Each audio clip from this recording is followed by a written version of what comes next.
कहता था नहीं अब तो हो गई, हलाला करवाओ, हलाला करवाओ, हलाला, एक रात के लिए दूसरे के बिस्तर पे भेजो, शादी करो। कुदरत की मार ऐसी पड़ी कि उस मौलवी की बेटी को भी तलाक हो गई। अब लोगों ने कहा मौलाना साहब लड़का रखना चाहता है, आपकी बेटी को हलाले के लिए तैयार है, दूसरी जगह निकाह करने से बेहतर। मेरे भाइयों, तेरी बेटी के ऊपर तलाक पड़ी तो अहले हदीस मौलवी याद आ गया। हम ही ने सबसे ज्यादा इस कुरान का मजाक उड़ाया। और यहां से फुर्सत मिली तो ये लीजिए, क्या हुआ मौलाना साहब, फलां लड़की से प्यार है, अच्छा तावीज चाहिए, शादी कर लो ना। अरे लड़की का बाप तैयार नहीं होता है। ठीक है ये लो, लड़की का नाम मंताशा, बाप का नाम। इसको काले कपड़े में लपेट के उस लड़की के सामने आ जाना, बेचैन हो जाएगी, बेचैन हो जाएगी, दीवानी हो जाएगी तेरी। उसका बाप मजबूर हो जाएगा उस लड़की का हाथ तेरे हाथ में देने पर। हमारे इलाके का वाकया है, एक पहुंच गया, हम ही ने उसको समझा के भेजा था, हम तो जाएंगे तो पिट जाएंगे, तुम जाओ। हम ही ने उसको समझा के भेजा मौलवी के पास। मौलाना साहब बोले कि ठीक है ताबीज़ तो दे दूंगा, काम करेगा, लेकिन ये बताओ फीस लगेगी 500 रुपये का। ठीक है हम दे देंगे। ठीक है ना, लिखा लड़के का नाम, आपका नाम, ठीक है, लड़की का नाम, उसने कहा जैनब। उसके बाप का नाम, उसने कहा मोहम्मद तस्लीम। अबे कमीने, ये तो मेरी बेटी का नाम जैनब है। कि जी हाँ मौलाना साहब आप ही की बेटी से प्यार।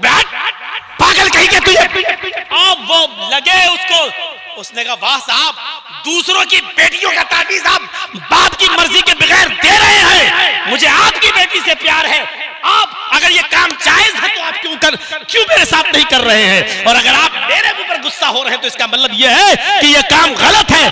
अब वहां के लोगों ने भी सुना, हाँ बात तो सही कह रहा है। उनका यार अरे अहले हदीस है तो क्या हुआ, बात तो सही कह रहा है। मौलाना साहब आप दूसरों को तावीज़ देते हैं, अगर ये काम सही है तभी तो देते हैं, और अगर गलत है तो आप क्यों देते थे, और अगर सही है तो वो आपकी बेटी से प्यार कर रहा है कि आपकी बेटी नहीं कर सकती, दीजिए आप उसको तावीज़। मौलाना साहब को मस्जिद छोड़ना पड़े, भागना पड़ा। अपने पे आओ तो सब गलत, दूसरों के लिए सब सही।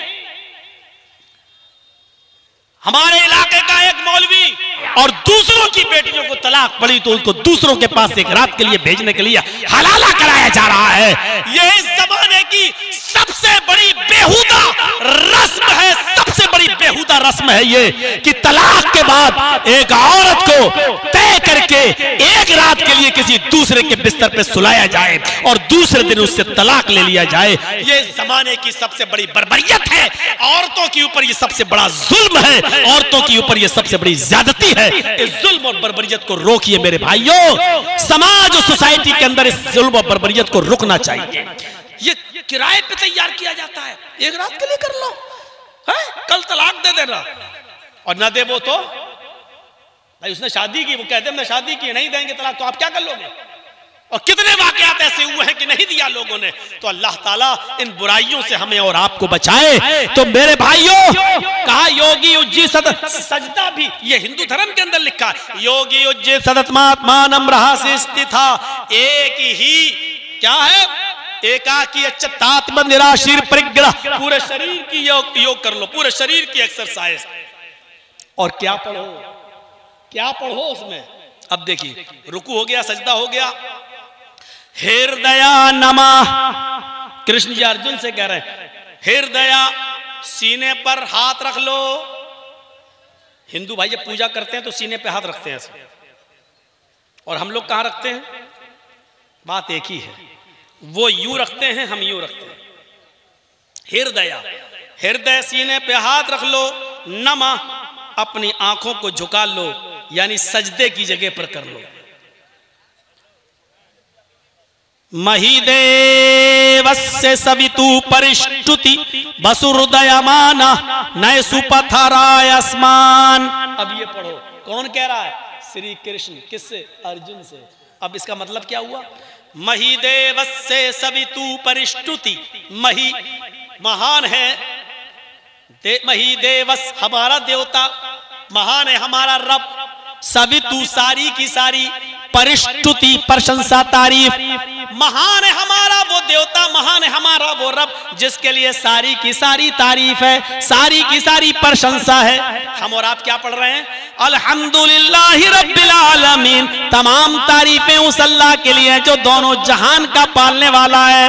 अल्हम्दुलिल्लाहि रब्बिल आलमीन, तमाम तारीफें, सारी प्रशंसा, सारी तारीफ उस अल्लाह के लिए है जो सारे जहान का पालनहार है।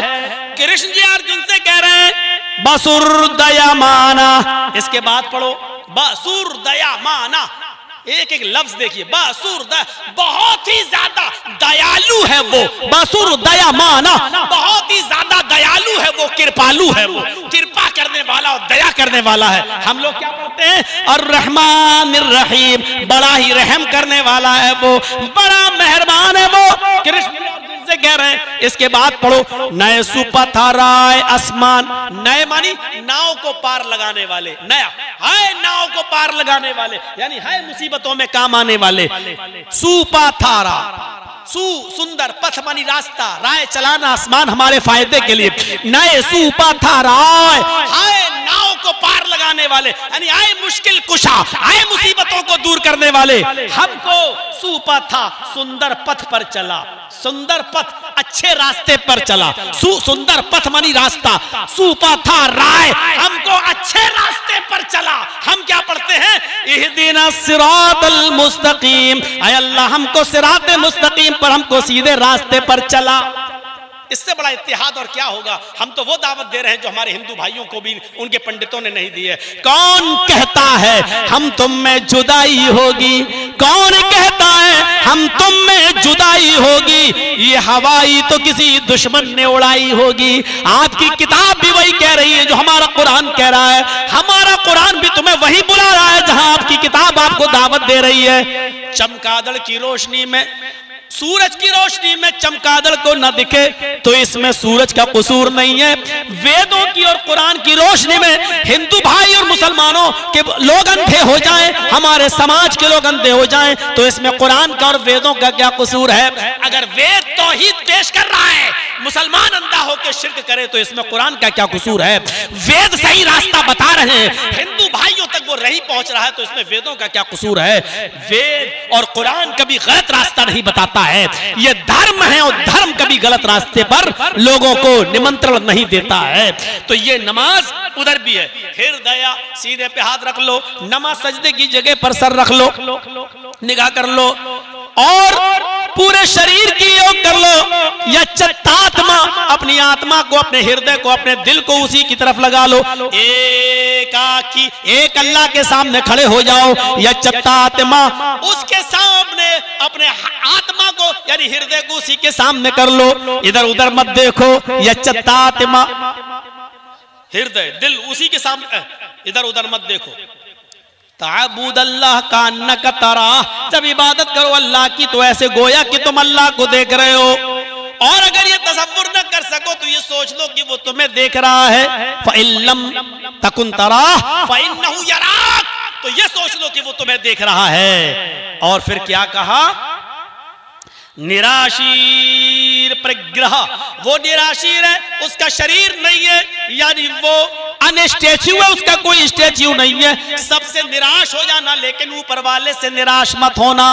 परिग्रह, वही झोलियां भरता है, वही सब कुछ देता है, वही देने वाला है, वही तुम्हारी प्रार्थनाएं सुनने वाला है। कुरान ने क्या कहा? उदऊनी अस्तजिब लकुम, मेरे बंदो मुझे पुकारो मैं तुम्हें दूंगा। मेरे बंदो मेरे पास आओ मैं तुम्हारे दामन को भरूंगा। मेरे बंदो मुझे पुकारो मैं तुम्हारी पुकार को सुनूंगा। मुझसे मांगो मैं तुम्हें दूंगा। मेरे भाइयों, ये तौहीद है, ये कुरान है। नमाज हमारे हिंदू भाइयों के अंदर भी है। कृष्ण जी ये पूरी दुआएं बताने के बाद कहते हैं पंचम समया कर्तव्य, हाय अर्जुन ये काम दिन भर में 5 बार करना। हम लोग कितने बार की नमाज पढ़ते हैं? 5 टाइम की। कृष्ण जी क्या कह रहे हैं? पंचम समया कर्तव्य, 5 वक्त ये पूजा करना, ये नमाज 5 वक्त पढ़ना। मृगचरम भवत, पवित्र जमीन पर, पवित्र धरती पर खड़े हो जाना, और धरती पवित्र ना हो, धरती पवित्र ना हो, धरती पाक ना हो, तो मृगचर्म, मृग मानी हिरन और चर्म मानी चमड़ा, हिरन का चमड़ा, हिरन की खाल, हिरन की खाल को जाए नमाज बना लो, हिरन की खाल को बिछा लो और उसके ऊपर खड़े होकर ये पूजा यानी नमाज पढ़ो। हिरन की खाल तक की परमिशन दी है। पता चला कि हिरन की खाल हमारे हिंदू भाइयों में भी है। और रामचंद्र जी से सीता जी ने कहा था, ये हिरन मुझे बहुत पसंद है, इस हिरन का शिकार करो, मुझे इस हिरन की खाल का कोट कपड़ा पहनना है, सर्दी के मौके पर हिरन की खाल का कोट पहनना है। तो चलती और दौड़ती हुई हिरन पर निशाना लगाया था रामचंद्र जी ने, पढ़िए वाल्मीकि रामायण, और दौड़ती हुई हिरन को वो निशाना लगा और वो गिर गई, और हिरन की खाल का कोट रामचंद्र जी ने सीता जी को पहनाया था। बहुत पक्के शिकारी थे रामचंद्र जी, दौड़ती हुई हिरन का शिकार कर लिया करते। इससे आगे और नहीं बोलूंगा, इसीलिए मैंने YouTube वालों को मना कर दिया ना है, और ये हिस्सा हम कटवा भी देंगे, वरना आप कल जानते हो कि आजकल के हालात कैसे हैं।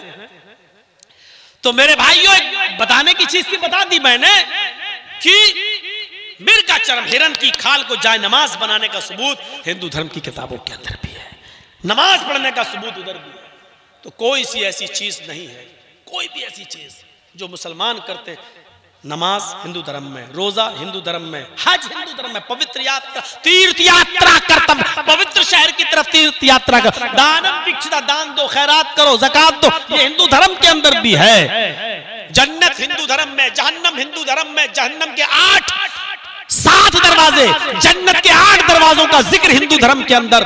काना दज्जाल को अंधुकासुर कहा गया, परले से पहले अंधुकासुर आएगा, यानी काना दज्जाल आएगा, उसके माथे पर लिखा होगा अंधुकासुर यानी काना दज्जाल। हमारी हदीसों में कहा गया काना दज्जाल लिखा होगा उसके माथे पर, काना काफारा काफिर लिखा होगा। मेरे भाइयों, काना दज्जाल का जिक्र उसके अंदर मौजूद, हौज़े कौसर का जिक्र वेदों में मौजूद, जन्नत के 8 दरवाजों का जिक्र मौजूद, जन्नतुल फिरदौस का जिक्र मौजूद, जिब्राइल का जिक्र मौजूद, फरिश्तों का जिक्र मौजूद। कौन सी ऐसी चीज है जो हमारे यहाँ है और हमारे हिंदू भाइयों के अंदर नहीं है? यहाँ तक कि हम और आप मरने के बाद कहते हैं दोबारा जिंदा होंगे, दोबारा उठेंगे। हमारे हिंदू भाइयों में भी पुनर्जन्म है। आवागमन तो एक अकीदा है जो चला आ रहा है, आवागमन, पुनर्जन्म ठीक है, फिर से जन्म लेना, पुनर्जन्म यानी एक बार मर गए फिर से, ये हम भी मानते हैं दोबारा हमें और आपको उठना है, लेकिन आवागमन नहीं मानते। हमारे हिंदू भाइयों में आवागमन भी है ना, अच्छे कर्म किए होंगे तो मनुष्य बनोगे, बुरे कर्म किए होगे तो कुत्ता बिल्ली चूहा बंदर छछूंदर यही सब बनोगे। हमारे यहाँ ये नहीं है, हमारे यहाँ ये है फमन यअमल मिस्काल ज़र्रतिन खैरन यरा वमन यअमल मिस्काल ज़र्रतिन शर्रन यरा। जर्रा बराबर भी नेकी की होगी तो उसको भी देख लोगे, जर्रा बराबर बुराई की होगी तो उसको भी देख लोगे। अपने अपने अमलों के मुताबिक इंसान को जज़ा और सजा मिलेगी। हिंदू धर्म के अंदर भी कहा गया मृत्यु जन्मम मृत्यु पश्चातम द्वितीय जन्मम भवति, ने तृतीय ने चतुर्थ ने पंचम ने षष्ठ ने सप्त ने अष्ट ने नवम ने दशंका। मरने के बाद तुम्हारा एक दूसरा जन्म होगा, न तृतीय न चतुर्थ न तीसरा न चौथा न पांचवा न छठा न सातवां न अष्ट न आठवां न नवम न नवा न दशंका न दसवां। यानी मरने के बाद तीसरा चौथा पांचवा छठा सातवां आठवां नवा दसवां जन्म नहीं होगा। यानी मरने के बाद कुत्ता बिल्ली चूहा बंदर छछूंदर नहीं बनोगे, बल्कि मरने के बाद एक दूसरा ही जन्म होगा, और वो ये होगा कि तुम्हें इंसान बनकर उठाया जाएगा। इसी को हमारे कुरान ने साफ तौर पे कहा है, साफ तौर पे अयहसबुल इंसानु अन युतरका सुदा अलम यकुन नुत्फतम मिन मनी युमना सुम्मा कान अलकतन फखलक फसव्वा फजअल मिनहु ज़ौजैनि ज़कर वल उन्सा अलैसा ज़ालिका बिक़ादिरिन अला अन युह्यिल मौता।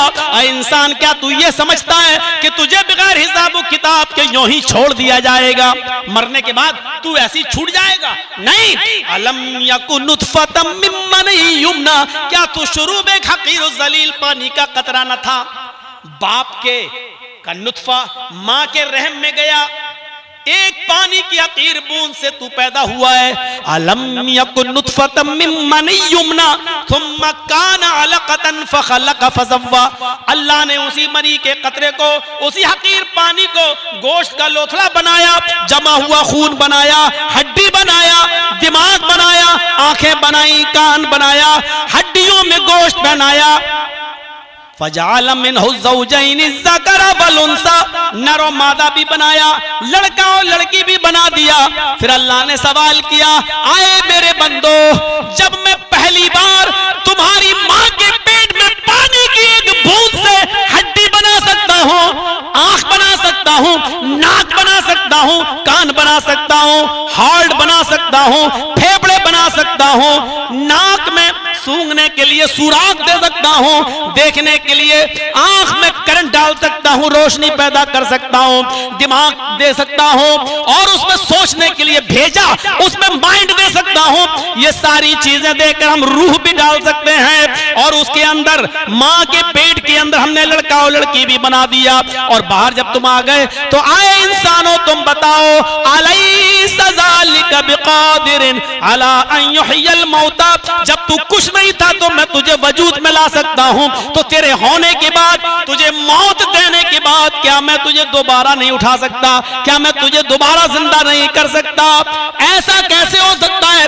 जब तेरा वजूद ही नहीं था तब हम तुझको वजूद में ला सकते हैं, तो तेरे वजूद में लाने के बाद, तुझे मौत में आ जाने के बाद, तेरा वजूद मिट जाने के बाद मैं तुझे तेरे वजूद से मैं दोबारा जिंदा क्यों नहीं कर सकता? बला कादिरीना अला अन नुसव्विया बनाना, हम तुझे नहीं, तेरी उंगलियों के पोर तक को बनाने पर कादिर हैं। उंगलियों के पोर, आज समझ में आता है उंगलियों के पोर की अहमियत। आप दुनिया के किसी कोने में चले जाइए, जैसी आप अंगूठा लगाएंगे पता चल जाएगा कि आप मोहम्मद जर्जीस हैं कि मोहम्मद सलीम हैं। ये उंगलियों का पोर ही तो है जिसमें अल्लाह ताला ने इतने बारीक बारीक इसके अंदर निशान बना दिए हैं कि करोड़ों और अरबों की तादाद में होने के बावजूद एक इंसान का दूसरे इंसान के अंगूठे से उसका मैच नहीं खाता है। एक इंसान की उंगलियों का फिंगरप्रिंट्स दूसरे इंसान की उंगली के फिंगरप्रिंट से बिल्कुल अलग होता है। जब एक इंसान ऐसी मशीन बना सकता है कि एक इंसान दुनिया के किसी कोने में भाग कर नहीं जा सकता है, चोरी छुपे नहीं जा सकता है, जहां पर भी जाएगा उंगली के पोर से पकड़ लिया जाएगा कि तुम कहां से आए हो, किस जगह से आए हो। इसी तरीके से अल्लाह कहता है हम तो तुम्हारी उंगलियों के पोर बनाने पर भी कादिर हैं। अल्लाह रब्बुल आलमीन की दी हुई अकल से जब तुम ये मशीन बना सकते हो तो अल्लाह के पास ऐसा कोई फार्मूला नहीं है कि तुमको इकट्ठा करके मैदान महशर में जमा कर दे। कहां भाग पाओगे? कोई नहीं भाग सकता है। बला कादिरीन अला अन नुसव्विया बनाना, हम तो उंगलियों के पोर तक बनाने पे कादिर हैं। तो मरने के बाद इंसान दोबारा जिंदा होगा, इसको हम भी मानते हैं, कुरान भी कहता है और हमारे हिंदू भाई भी कहते हैं। 1 बजे से 3 बजे तक मेरे भाइयों 2 घंटे का